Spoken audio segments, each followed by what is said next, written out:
আজকে আমরা কি আলোচনা করব? প্রোনাউন। প্রোনাউনের বাংলা শব্দ হলো সর্বনাম। আচ্ছা, প্রথমে আমরা বুঝে নেব কি প্রোনাউন কাকে বলে। ঠিক আছে, যে ওয়ার্ড বা নাউনের সমতুল্য কিছুর পরিবর্তে ব্যবহৃত হয় তাকে প্রোনাউন বলে। না, আবার রিপিট করছি, যে ওয়ার্ড নাউন বা নাউনের সমতুল্য কিছুর পরিবর্তে ব্যবহৃত হয় তাকে প্রোনাউন বলে। ইংলিশে যেটাকে বলা হয় pronoun is a word used instead of a noun.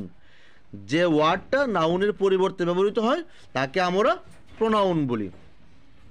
যে প্রোনাউনগুলি প্রায়ই ব্যবহৃত হয় তা কয়েকটি হলো, যেমন I, we, me, us, my, our, etcetera. এগুলি হলো প্রোনাউনের কয়েকটি এক্সাম্পল। তাছাড়া প্রোনাউনকে আমরা আরও দুটি ভাগে ভাগ করতে পারি, যেমন সিঙ্গুলার প্রোনাউন আর ফ্লোরাল প্রোনাউন। সিঙ্গুলার প্রোনাউন কোনগুলি?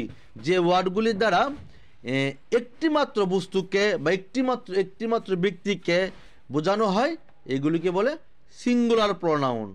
যেমন ধরো আই, তারপরে হতে পারে আর কি হতে পারে, মি, শি, হি, এগুলো হলো সিঙ্গুলার প্রোনাউন। তাছাড়া ফ্লোরাল প্রোনাউন হলো যার মধ্যে দিয়ে একের অধিক বোঝানো হয়, যেমন উই, দে, আওয়ার, এগুলো হলো ফ্লোরাল প্রোনাউন। তাছাড়া অনেকেই আছে। তাছাড়া আমরা প্রোনাউনকে আরও দুটি বাড়ি পার্সন হিসাবে, ফার্স্ট পার্সন, সেকেন্ড পার্সন এবং থার্ড পার্সন।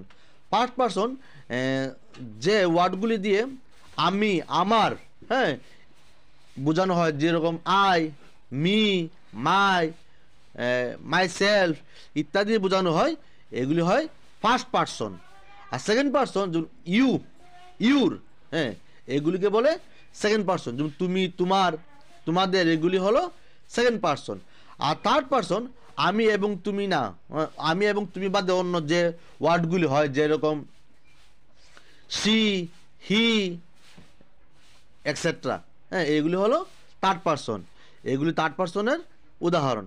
তা আমরা ফার্স্ট পার্সন, সেকেন্ড পার্সন এবং থার্ড পার্সন প্রোনাউনগুলি এখন বললাম। এখন আমরা এভাবে আমরা প্রোনাউনটাকে ভাগ করতে পারি। তাছাড়া প্রোনাউনকে আমরা আরও 6টি ভাগে ভাগ করতে পারি, যেরকম personal pronoun, demonstrative pronoun, distributive pronoun, reflexive pronoun, relative pronoun, interrogative pronoun ইত্যাদি। যাই হোক, আমি আশা করি তোমরা প্রোনাউন সম্পর্কে বুঝতে পেরেছো। ওকে।